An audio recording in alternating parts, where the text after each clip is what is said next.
네, 오래전에 제가 청년부에서 사역을 할 때였습니다. 트랜스젠더라고 하죠. 트랜스젠더가 청년부를 방문해서 자신이 트랜스젠더인데 청년부에서 신앙생활을 할 수 있는지를 문의를 해왔습니다.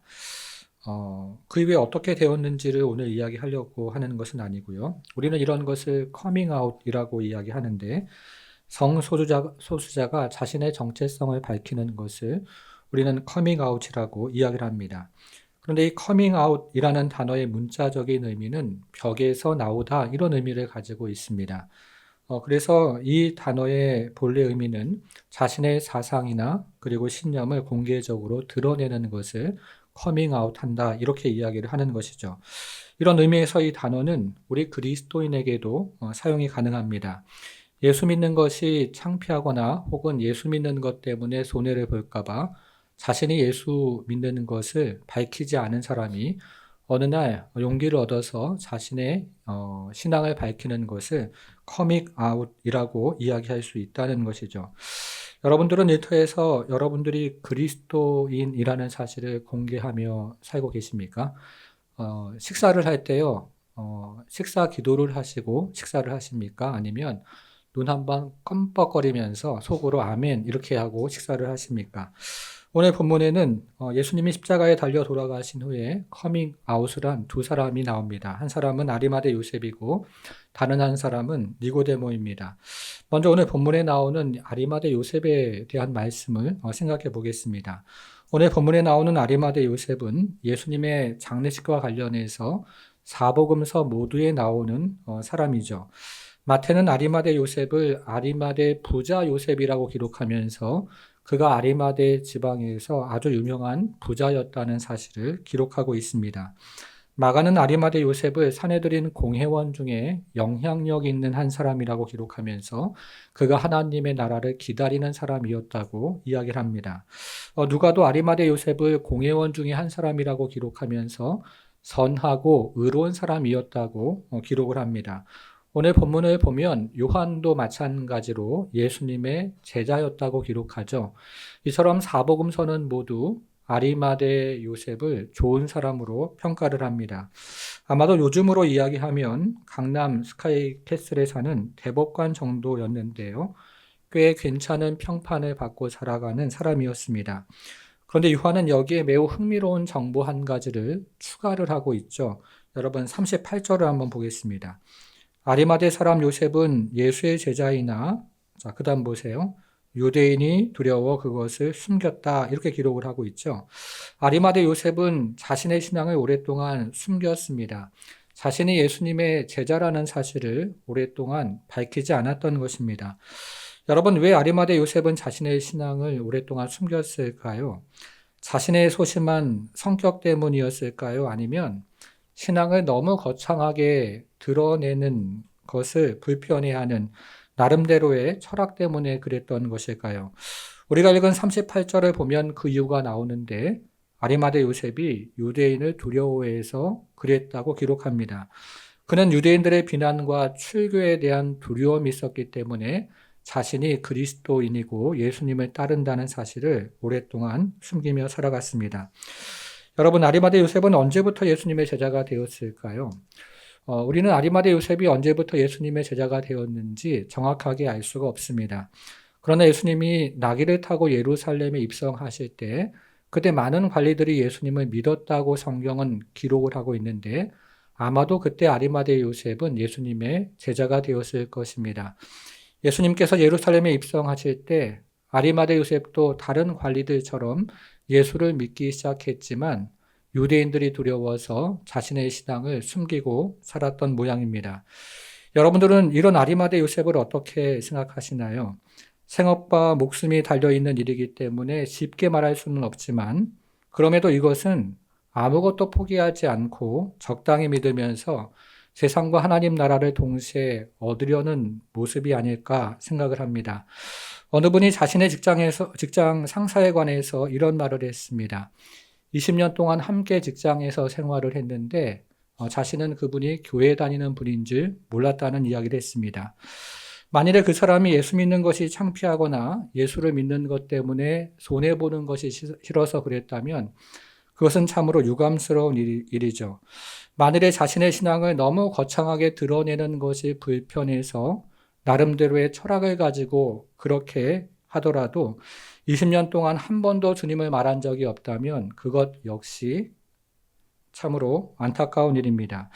저는 서울에서 사역을 할 때 강남역에 있는 S전자의 신호회를 2년 동안 인도한 적이 있습니다.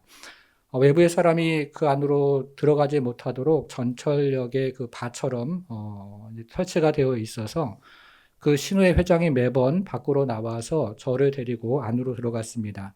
안으로 들어가서 엘리베이터를 타고 한참을 올라가서 복도를 지나서 저 끝에 있는 작은 방에서 모임을 했는데요. 그때가 점심시간이라서 신우회 회원들만 모여서 예배를 드렸습니다. 제가 그 신우회를 인도를 할 때 그 건물에 상주하는 인원이 수천 명이었고 또 하루에도 들락날락하는 인원까지 합하면 수만 명이 되었지만 그 신우회에 모이는 인원은 고작 20명 정도 모여서 예배를 드렸습니다. 만일에 그 직장을 다니는 그리스도인들의 의도가 삶을 통해서 내가 우리 주님을 증거하겠다는 것이라면 저는 굳이 신우회에 모일 필요가 없다고 생각을 합니다. 그러나 만일에 예수 믿는 것이 창피하고 예수 믿는 것 때문에 손해보는 것이 싫어서 그런 것이라면 그것은 매우 안타까운 일이죠. 여러분, 지금 우리가 사는 시대는 너무 티를 내면서 요란하게 믿는 것도 문제지만 자신이 누구인지를 밝히지 않는, 그러면서 그리스도의 흔적을 드러내지 않는 것도 문제라고 생각을 합니다. 티를 너무 내면서 믿는 것도 문제지만 믿음의 흔적이 나타나지 않는 것도 문제인 것이죠. 특히나 아리마대 요셉처럼 유대인들의 비난이 두렵고 자신의 명예와 그리고 물질을 잃어버리는 것이 두려우며 출교를 당하는 것이 두려워서 자신의 신앙을 감추면서 아무런 헌신과 희생을 하지 않는 것을 자기 나름대로의 개인적인 성향이라고 말할 수는 없을 것입니다. 평소에 사람들이 두려워서 찬송 한번 크게 제대로 부르지 못하고 교회 간다는 말 제대로 한번 하지 못한다면 주님도 그 신앙을 이해하지 못할 것 같습니다. 저는 오늘날 교회의 문제는 많은 교인들이 교회에서는 자신이 교인임을 자처하지만 밖에 나가서는 교인임을 감추는 것이라고 생각합니다. 아리마대 요셉의 모습이 바로 오늘날 우리 교회 성도의 모습일 수 있다는 것이죠. 여러분, 그런데 예수님의 십자가 죽음 이후에 이 아리마대 요셉에게 어떤 변화가 일어났습니다. 마치 우리 주님의 십자가 죽음을 보면서 자신의 모습을 부끄러워하는 것처럼 아리마대 요셉이 빌라도를 찾아가서 예수님의 시신을 요구했습니다. 우리 38절인데요. 끝까지 같이 한번 좀 읽어보겠습니다. 38절 시작. 아리마대 사람 요셉은 예수의 제자이나 유대인이 두려워 그것을 숨기더니 이후에 빌라도에게 예수의 시체를 가져가기를 구하매 빌라도가 허락한지라 이에 가서 예수의 시체를 가져가니라. 아리마대 요셉이 예수님의 시체를 요구한 일은 굉장한 용기가 필요한 일이었습니다. 당시 상황에서 아리마대 요셉이 예수님의 시체를 요구하는 일은 유대인들의 비난뿐만 아니라 심하면 추교를 당할 수도 있는 일이었습니다. 더군다나 예수님이 반역죄로 십자가에 매어 달리셨기 때문에 예수님의 십자가를 요구하는 아리마대 요셉도 같은 반역죄로 그 죄를 뒤집었을 만한 위험천만한 상황이었습니다. 그렇기 때문에 아리마대 요셉이 예수님의 십체를 요구하는 일은 공개적으로 자신이 예수를 믿는 사람임을 드러내는 것이고 그로 인한 모든 불이익을 감당하겠다는 태도였습니다. 여러분, 아리마대 요셉에게 도대체 어떤 변화가 일어난 것일까요? 요한은 아리마대 요셉에게 일어난 변화를 하나의 단어를 가지고 설명하기를 원했던 것 같습니다. 우리가 읽은 38절을 읽어보면 한 가지 단어가 반복되는 것을 보게 되는데요. 가져가다라는 단어가 두 차례 이어서 반복이 되고 있습니다. 아리마대 요셉이 빌라도에게 예수님의 시체를 가져가기를 요청했고 빌라도의 허락으로 아리마대 요셉은 예수님의 시체를 가져가고 있습니다. 여기에 사용된 가져가다는 헬라 말은 아이로라는 헬라 말 동사를 번역한 것인데 이 말의 원래 의미는 제거하다 혹은 들어 올리다 이런 의미를 가지고 있습니다. 우리는 이 단어를 요한복음 15장에 나오는 포도나무와 가지의 비유에서 함께 살펴보았는데요. 요한복음 15장 2절에서 열매를 맺지 않는 가지를 아버지께서 제거하신다라고 할 때 이 제거하다는 말이 오늘 본문에 나오는 가져가다라는 의미입니다. 여러분, 우리가 요한복음 15장에 나오는 포도나무와 가지의 비유에서 이 제거하다는 말을 어떤 의미로 사용했는지 혹시 기억이 나십니까? 두 가지 의미가 있다고 했습니다. 첫째는요, 말 그대로 가지치기를 하는 것입니다. 가지와 가지 사이에 햇빛이 잘 들어오고 바람이 잘 통하도록 가지치기를 하는 것이죠. 두 번째 의미가 있는데요. 두 번째 의미는 들어 올리다 이런 의미가 있다고 했습니다. 땅에 들러붙어서 열매를 맺지 못하는 가지를 열매를 맺도록 농부가 허리를 굽혀서 들어 올릴 때 사용하는 말이 바로 여기에 나오는 아이로라는 말입니다. 사도 요한은 오늘 본문에 나오는 이 단어를 아리마대 요셉에게 2번 사용하므로 그에게 나타났던 변화를 이야기하고 있습니다. 이전에 아리마대 요셉은 자신의 신앙을 숨기는 사람이었습니다. 그러나 예수님의 죽음을 바라보면서 그는 어떤 내면의 변화를 받고 있습니다. 아리마대 요셉은 십자가에서 흘러나오는 피와 물에 잠기면서 피와 물에 세례를 받았던 것입니다. 그러면서 아리마대 요셉은 주님을 따르는 데 방해가 되는 모든 것들을 하나씩 가지치기를 하기 시작했습니다. 주님을 따르는 데 방해가 되는 물질의 욕망을 가지치기 했습니다. 또 주님을 따르는 데 방해가 되는 명예의 욕망도 가지치기를 했습니다. 성령의 바람이 잘 통하도록 가지치기를 하나씩 시작했던 것입니다. 그리고 자신의 시선을 주님을 향하여 들어 올렸습니다. 우리가 가만히 신앙생활을 하면 우리의 시선이 땅에 들러붙기 마련인데요. 이 시선을 들어서 주님을 향했던 것입니다. 그가 가지고 있었던 육신의 정욕, 안목의 정욕, 이생의 자랑에 들러붙어 있던 자신의 시선을 들어 올려서 주님을 바라보기를 시작했습니다. 하늘로부터 내려오는 성령의 은총을 받도록 자신의 시선을 들어 올려서 주님의 십자가를 바라보았던 것입니다. 여러분, 그런데 이렇게 아리마대 요셉에게 일어났던 변화는요, 이전에 우리 주님께서 예고하셨던 것입니다. 주님이 예루살렘에 입성하실 때 자신의 십자가 사건을 예고하시면서 이런 말씀을 하셨어요. 우리 화면을 가지고 한번 확인해 보겠습니다. 요한복음 12장 32절인데요. 짧은 구절이지만 같이 읽어보겠습니다. 시작. 내가 땅에서 들리면 모든 사람을 내게로 이끌겠노라. 이 말씀은 조금만 더 생각을 해볼게요. 여러분, 주님이 땅에서 들린다고 했는데요. 주님이 땅에서 들리는 것이 무슨 뜻일까요? 십자가에 달린다는 의미죠. 자, 그 다음에 나오는 모든 사람은 누구를 의미하는 것이죠?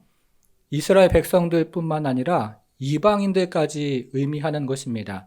주님께서 십자가에 매어 달리면 이스라엘 백성들에게 한정돼서 복음이 머물러 있는 것이 아니고 그 복음이 이방인들에게까지 확장될 것을 말씀하신 것입니다. 그럼 마지막으로 이끌다 이런 단어가 있는데요. 그것은 무엇을 의미할까요? 이끈다는 말은요, 당시에 어부들이 사용했던 말이었습니다. 어부들이 바다에 나가서 고기를 잡으려고 그물을 던지고 그 그물에 고기가 잡히면 그것을 강한 힘으로 잡아 당길 때 사용했던 말이 바로 이끌다라는 말이었습니다. 다시 말하면 요한복음의 의미로 이야기하면 십자가에서 흘러나온 피와 물로 이끄신다는 의미입니다. 우리가 이전에 우리 주님께서 흘리신 십자가의 피와 물에 대한 의미를 살펴보았는데요. 이처럼 십자가에서 흘러나오는 보혈의 능력과 성령의 능력으로 이끄신다는 의미로 우리 주님은 요한복음 12장에서 이 말씀을 하셨던 것입니다. 여러분, 그런데요, 우리 주님께서 예루살렘에 입성하셨을 때 하셨던 이 말씀, 그 말씀이 오늘 본문에서 그대로 성취가 되고 있습니다. 십자가에서 흘러나오는 피와 물로 아리마대 요셉의 마음을 강하게 이끌고 있는 거죠. 아리마대 요셉의 마음이 십자가에서 흘러나오는 피와 물로 강하게 이끌렸던 것입니다. 그래서 아리마대 요셉은 주님의 십자가에 이끌린 첫 번째 사람이 되었습니다. 사랑하는 여러분, 우리도 처음 예수를 믿을 때 이런 일이 지금도 일어나고 있죠. 친구의 손을 잡고 예배당에 왔는데 나중에 알고 보니까 주님께서 우리의 마음을 이끌어 주셨던 겁니다. 우리 각자가 다양한 이유로 예배당에 와서 말씀을 듣고 찬송을 하면서 마음의 감동도 받고 그리고 왠지 모를 눈물도 흘리는데 그것은 주님께서 우리를 십자가의 은혜로 이끌어 주셨던 것이죠. 그런데 이 주님의 이끌림에 순종하면 순종할수록 이끌림에 대한 열망이 우리 가운데 점점 커집니다. 처음에는요, 동전 구멍만한 크기에서 새어나오는 그런 시원한 바람이었다면 우리가 순종하면 순종할수록 그 크기와 너비를 가늠할 수 없는 동굴처럼 우리는 그 동굴에서 나오는 굉장히 새롭고 신비스러운 그 바람을 경험하는 것과 같습니다. 그렇기 때문에 여러분들이 주님의 이끌림을 받으려면 가지치기를 하셔야 하고 그리고 시선을 들어 하늘을 향하셔야 합니다. 가지치기를 하고 시선을 향해 하늘로 향하는 것은 우리 주님께서 해주시는 것이 아니라 우리가 하는 일이죠. 여러분 특별히 지금은 사순절 기간입니다. 새벽에 일찍 나와서 일찍 일어나서요. 목욕탕 가고 다른 일 하지 마시고 예배당으로 나오십시오. 저녁 늦게까지 미디어 붙잡고 있지 말고 새벽에 일찍 일어나서 예배당에 나와서 주님의 말씀을 들으셔야 합니다. 여러분들이 혼자서 주님의 말씀을 묵상하고 그리고 기도하는 것도 참으로 귀하고 복된 일이지만 우리가 함께 주님 앞에 나올 때 주님께서 이끌어 주시는 은혜가 있다는 것이죠. 이 사순절 기간에 주님의 이끄시는 그 은혜와 은총을 함께 누리며 경험하는 여러분 모두가 되기를 주님의 이름으로 축복합니다. 예수님의 장례식과 관련해서 등장하는 두 번째 사람이 있는데요. 이 두 번째 사람은 니고데모였습니다. 니고데모는 요한복음에 3번에 걸쳐서 등장을 합니다. 첫 번째 등장은 요한복음 3장인데요. 예수님께서 예루살렘에 첫 번째로 올라가셨을 때 니고데모가 예수님을 밤에 찾아옵니다. 그러면서 예수님과 니고데모의 대화가 거듭남이라는 주제로 이루어지죠. 여러분, 그런데 이 주제의 마지막에서요, 니고데모가 마지막으로 했던 말을 혹시 기억을 하십니까? 자, 요한복음 3장 9절을 화면을 가지고 같이 한번 좀 읽어보겠습니다. 시작. 니고데모가 대답하여 이르되 어찌 그러한 일이 있을 수 있나이까. 여러분, 이것이 예수님과 니고데모의 대화에서 니고데모가 했던 마지막 말이었습니다. 니고데모가 했던 마지막 말은 예수님의 말씀을 듣고 아멘 했던 것이 아니었던 거죠. 니고데모가 했던 마지막 말은요, 예수님의 말씀을 듣고 회의적인 질문을 했던 것입니다. 어찌하여 그러한 일이 있을 수 있나이까? 라는 의심 섞인 질문이었습니다. 그래서 예수님의 장엄한 복음 설교 후에 니고데모는 말없이 본문에서 사라집니다. 니고데모의 두 번째 등장은 요한복음 7장인데요. 예수님께서 두 번째로 예루살렘을 방문할 때 니고데모가 다시 성경에 등장을 합니다. 우리가 여러 차례 살펴본 것처럼 요한복음 7장의 배경은 초막절인데요. 이 초막절에 예수님은 예루살렘에 서서 설교를 하셨고 그 설교의 주제는 내가 생수의 강이 될 것이라는 주제로 설교를 하셨습니다. 이 설교를 들은 대제사장들과 바리새인들은 예수님을 잡기 위해서 아랫사람들을 보냈죠. 그런데 아랫사람들이 예수님의 말씀을 듣고 감동을 받아서 빈손으로 돌아옵니다. 이것을 지켜본 바리새인들이 아랫사람들을 향하여 율법도 모르는 사람들이라고 이야기하면서 저주와 욕설을 퍼부었습니다. 여러분, 바로 그때 나서서 예수님을 변호한 사람이 있는데요. 그 사람이 바로 니고데모였습니다. 자, 화면으로 요한복음 7장을 한번 보겠습니다. 그 중에 한 사람 곧 전에 예수께 왔던 니고데모가 그들에게 말하되 우리 율법은 사람의 말을 듣고 그 행한 것을 알기 전에 심판하느냐. 51절을 한번 다시 한번 보세요. 유대인의 율법은 그 사람이 했던 말을 들어보거나 그 사람이 했던 행위를 알아본 다음에 정죄하는 것이 원칙입니다. 그런데 지금 유대인들이, 바리새인들이 그 사람 예수님의 말씀을 상고하지도 않고 그분이 했던 일을 조사하지도 않은 채로 예수님을 정죄하는 것에 대해서 니고데모가 따져 물었던 것입니다. 여러분, 그러면 지금 이것은 니고데모가 공개적으로 예수님을 믿었다는 뜻일까요? 그렇지는 않습니다. 니고데모가 예수님을 간접적으로 변호한 것은 맞지만 자신의 믿음을 그때만 해도 공개적으로 드러내지를 않았습니다. 아리마대 사람 요셉처럼 유대인들의 비난과 출교가 여전히 두려웠기 때문에 그는 자신의 믿음을 공개적으로 밝히지 않았던 것입니다. 여러분, 그러나 오늘 본문에 보면 어떻습니까? 오늘 본문은 다르게 기록이 되어 있죠. 자, 오늘 본문을 이야기하는 39절로 가보겠습니다. 19장 39절을 같이 읽어보겠습니다. 시작. 일찍이 예수께 밤에 찾아왔던 니고데모도 모략과 진양 섞은 것을 100리터쯤 가지고 온지라. 자, 니고데모는 유대인의 전통에 따라서 장례를 치르고 있습니다. 그 다음 절을 보면요. 유대인의 전통에 따라서 시신을 깨끗이 씻은 다음에 다른 향품을 섞은 천으로 예수님의 시신을 싸고 있습니다. 여러분, 그런데 여기 특이한 점이 하나 있죠.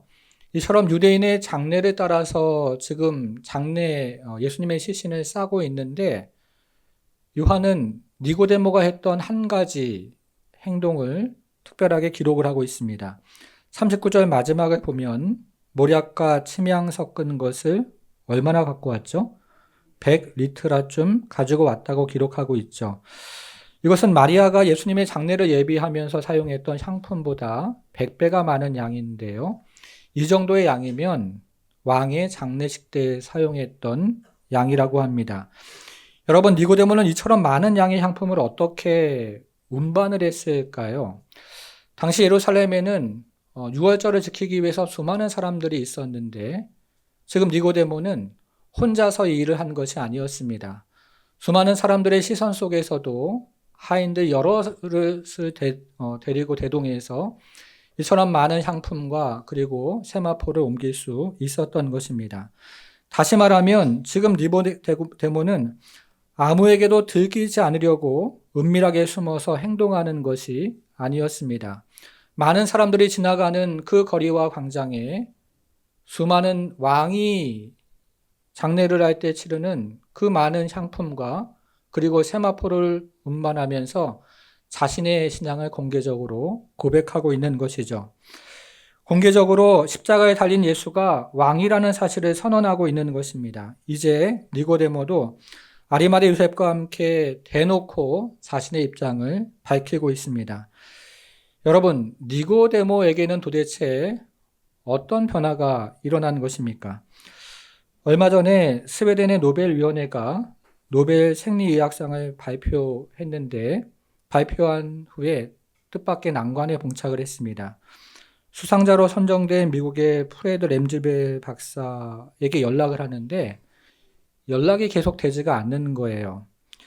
전 세계가 그의 이름을 연호하고 축하 메시지를 쏟아내고 있는데 정작 주인공은 로키 산맥 깊숙한 곳에서 모든 전자기기를 끊고 그런 것을 이제 디지털 요새 디톡스라고 하는데요. 이 디지털 디톡스를 즐기고 있었습니다. 이 사람이 뒤늦게 문명 세계로 넘어와서 자신에게 온 수많은 축하 메시지를 확인한 후에야 자신이 노벨 수상자임을 확인하게 되었습니다. 저는 그의 이 기사를 읽으면서 이런 질문을 한번 해보게 되었습니다. 요즘처럼 구글을 누르고 챗GPT를 부르면 즉각적인 응답을 받아야 하는 디지털 시대에 과연 내 뜻대로 통제할 수 없는 시간을 견뎌낼 수 있는 힘이 우리에게 있는가 하는 질문을 하게 된 것이죠. 오늘날처럼 모든 것이 계획대로 진행되는 시대에 내 계획과 상관없는 사건과 그리고 환경이 주어졌을 때 그것을 내 힘으로 견뎌낼 수 있는 그런 힘이 우리에게 있는가라는 질문을 하게 됩니다. 프랑스의 철학자 시몬 베요는 오늘날 현대인들이 잃어버린 근원적인 힘을 주의력의 상실이라고 했습니다. 그가 말하는 주의력이란 단순한 순간적인 집중력을 의미하는 것이 아니고 자신을 비우고 상대를 온전히 받아들이는 거룩한 행위입니다. 그러나 오늘날 우리가 사용하는 디지털 기기는 우리의 시선을 0.5초 단위로 파편화시키면서 깊은 사유나 신성한 체험이 우리 안에 설 자리를 잃어버리고 있습니다. 여러분, 아침에 일어나면 제일 먼저 붙잡는 것이 핸드폰이 되었고요. 그리고 저녁 늦은 시간까지 마지막으로 손에서 놓지 못하는 것이 핸드폰이 되는 우리의 일상에서 우리 안에 있는 내면의 거룩한 공간을 잃어버리고 있는 거죠. 그래서 독일에서 철학을 가리키는 한병철 교수는 신이 죽은 것이 아니라 이 신의 계시를 마주할 인간이 힘을 잃어버리고 그 인간이 죽었다는 이야기를 했습니다. 하나님은 예나 지금이나 인간에게 말씀으로 자신을 계시하고 드러내지만 하나님의 계시를 알아차리기에는 우리의 삶이 너무나 분주해졌고 우리의 마음이 너무 소란스럽습니다. 여러분, 우리 일상을 한번 정직하게 이 시간 생각을 한번 해보셔요. 핸드폰을 한번 클릭하면 원하는 정보가 쏟아져 나오고 쿠팡 한번 클릭하면 원하는 물건이 내 집 문 앞에 도착하는 편리한 시대는 내가 모든 것을 제어할 수 있다는 생각을 심어줍니다. 그리고 이것이 하나의 오만한 영성이 되어서 하나님도 내가 클릭할 때 나의 스케줄에 맞춰 응답을 해주셔야 합니다. 그러면서 우리는 인간의 본연의 자리를 잃어버리고 있죠. 선악과를 따먹은 아담과 하와처럼 인간의 본연의 자리를 잃어버리고 있는 것입니다. 여러분, 오늘날 교회가 잃어버리는 것이 무엇일까요? 저는 오늘날 교회가 잃어버리는 것이 이끌림이라는 생각을 합니다. 교회들마다 비슷한 계획과 행사가 진행되면서 하나님께서 그 교회에게 주시는 그 이끌림을 잃어버리고 있습니다. 부흥하는 교회가 어떤 사역으로 대박이 나면 다른 교회들도 아무런 생각 없이 그 사역을 따라하면서 하나님께서 그 교회에게 주시는 고유한 이끌림을 잃어버리고 있는 것이죠. 성도들도 마찬가지입니다. 모든 것을 내가 제어하고 통제하는 시대를 살아가면서 십자가의 이끌림을 잃어버리고 있습니다. 모든 것을 내가 주도하고 제어하고 통제하는 편리한 시대를 살아가면서 십자가의 이끌림을 깨닫지도 못하고 그것을 참아내지도 못하고 빈 여백과 공간을 나의 생각과 나의 계획으로 채워나가느라 이끌림을 주목하지 못하고 있는 것이죠. 교회와 성도가 십자가의 이끌림을 잃어가고 있는 것입니다. 여러분, 그러나 지금 니고데모에게 어떤 변화가 일어나고 있습니까? 지금 니고데모는 이끌림을 경험하고 있죠. 십자가의 이끌림을 경험하고 있습니다. 십자가에서 터져나오는 그 물과 피의 능력의 이끌림을 그는 경험하고 있는 것이죠. 니고데모는 유대인들의 비난이 너무나 두려웠지만 그는 십자가에서 흘러나오는 피와 물에 이끌려서 지금 주님의 장례식을 치르고 있습니다. 추교를 당하는 것도 너무나 두려웠지만 십자가에서 흘러나오는 그 피의 능력과 성령의 역사에 이끌려서 그는 아리마대 요셉과 함께 주님의 장례식을 치르고 있었던 것입니다. 사랑하는 여러분, 앞서 말씀드린 것처럼 우리는 지금 사순절 기간을 보내고 있습니다. 2월 18일부터 4월 4일까지가 사순절 기간이고 그 다음날 4월 5일이 부활절이죠. 제가 의도한 것은 아니지만 우리는 지금 이 사순절 기간에 우리 주님의 십자가와 부활의 말씀을 묵상하고 있습니다.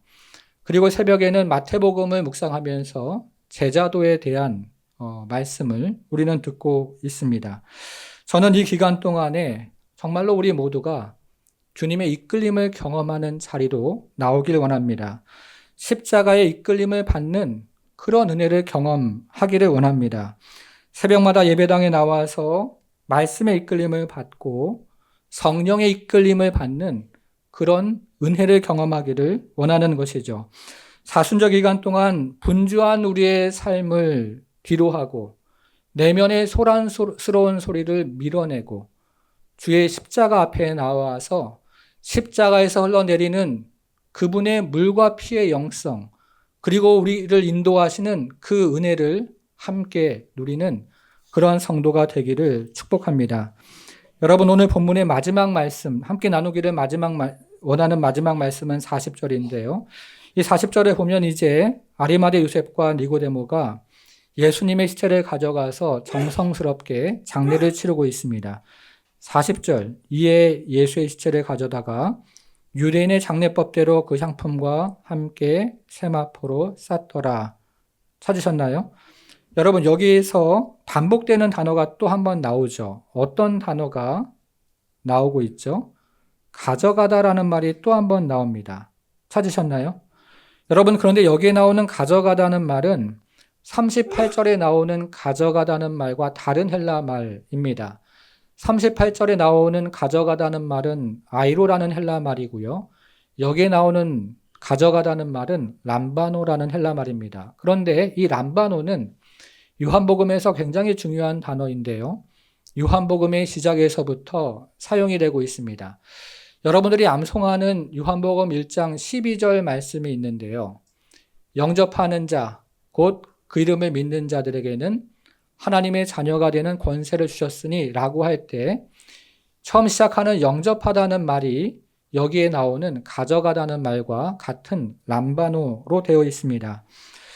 그러니까 지금 아리마대 요셉과 니고데모 행동을 조금 더 원문에 가깝게 생생하게 번역을 하면 아리마대 요셉과 니고데모가 예수님의 시체를 가져간 것을 가지고 요한은 예수님을 영접했다고 지금 이야기를 하고 있는 것입니다. 요한복음 1장 11절을 보면 자기 백성이 주님을 영접하지 않았는데 지금 아리마대 요셉과 니고데모가 영접을 하고 있습니다. 이들이 자신의 신앙을 공개적으로 드러내면서 우리 주님을 영접했다는 것이죠. 그리고 자신의 물질을 깨어서 주님께 드림으로 우리 주님을 영접했다는 것입니다. 여러분, 아리마대 요셉은 사복음서에 모두 4차례나 기록이 되어 있고 우리가 지금 살펴보는 니고데모는 요한복음에만 3번 기록이 되어 있습니다. 여러분, 그런데 요한은 이들이 홀로 신앙생활을 하고 자신의 신앙을 드러내지 않을 때 이 영접하다는 단어를 한 번도 사용한 적이 없습니다. 그러나 오늘 본문에서 이들이 자신의 신앙을 공개적으로 드러내고 그리고 자신의 것들을 가지고 우리 주님을 섬겼을 때 비로소 영접하다는 단어를 사용하고 있는 것이죠. 굉장히 의미심장합니다. 이들이 예수의 시체를 가져다가 싸매는 행동은 그분을 진정으로 내 삶의 왕으로 그리고 주인으로 영접하는 행동이었습니다. 그래서 이들은 십자가 사건 이후에 예수님을 왕으로 영접한 첫 번째 사람들이 되었습니다. 사랑하는 여러분, 그런 의미에서 오늘날의 교회는 우리 주님을 영접한 것일까요? 그런 의미에서 오늘날의 성도는 우리 주님을 영접한 것이 맞습니까? 오늘날 교회가 말하는 앵무새와 같은 고백의 영접이 아니라 성경이 말하는 그런 의미로 우리는 주님을 영접한 것입니까? 혹은 내가 주님을 영접했다고 착각하며 신앙생활을 하고 있는 것은 아닐까요? 여러분, 주님을 영접한 자에게 나타나는 것이 있는데 그것은 이끌림입니다. 십자가에 이끌리는 것이죠. 그리고 십자가를 바라보고 십자가를 묵상하며 거기서부터 터져 나오는 환희와 기쁨, 그리고 그 은혜 가운데 이끌리는 것입니다. 십자가를 묵상하고 그 십자가를 붙잡으면서 터져 나오는, 흘러나오는 그 십자가의 피와 물의 영성에 마음이 이끌려서 오늘 본문에 나오는 아리마대 요셉과 그리고 니고데모처럼 그분을 따라가고 공개적으로 고백하는 일이 나타나고 그리고 그 안에서 자신의 것들을 깨어드리는 그런 은혜로운 영성의 거룩한 행동이 나타난다는 것입니다. 사랑하는 여러분, 우리가 살아가는 이 시대에는 그와 같은 십자가의 제자도가 필요한 시대입니다. 여러분들이 인생을 살아가면서 넘어져도 좋으니까 나는 주님의 제자입니다 라는 고백을 가지고 살아가는 십자가의 영성이 필요한 시대입니다. 우리가 인생을 살아가면서 쓰러져도 괜찮으니까 나는 주님을 따라가는 진실한 제자입니다 라고 사람들 앞에 외칠 수 있는, 그러면서 우리 주님의 영광을 드러낼 수 있는 십자가의 제자도가 필요하다는 것이죠. 내가 인생을 살아가면서 남들처럼 성공하지 못할지라도 나는 진실로 주님을 따라가는 그리스도의 제자가 맞습니다. 라고 고백하면서 나의 마음과 뜻과 정성을 쏟아붓는 그런 제자도가 필요한 시대입니다. 예수를 믿어도 왜 그 모양이니? 라는 소리를 들어도 그래도 괜찮으니까 우리 주님이 나의 주인이시고 나의 왕이라고 고백하면서 우리 주님을 신실하게 한 걸음 한 걸음 따라가는 그런 제자도가 필요한 시대입니다. 사랑하는 여러분, 저는 정말이지 저와 여러분이 그런 제자의 인생을 살아가기를 바랍니다. 십자가의 이끌림을 경험하는 그리스도의 제자, 십자가에서 흘러내리는 그 피와 물에 잠겨 거기서부터 터져나오는 환희와 기쁨과 은혜의 이끌림을 마음을 다른 곳에 빼앗기지 않고 그곳에 내 마음을 두는 그런 제자.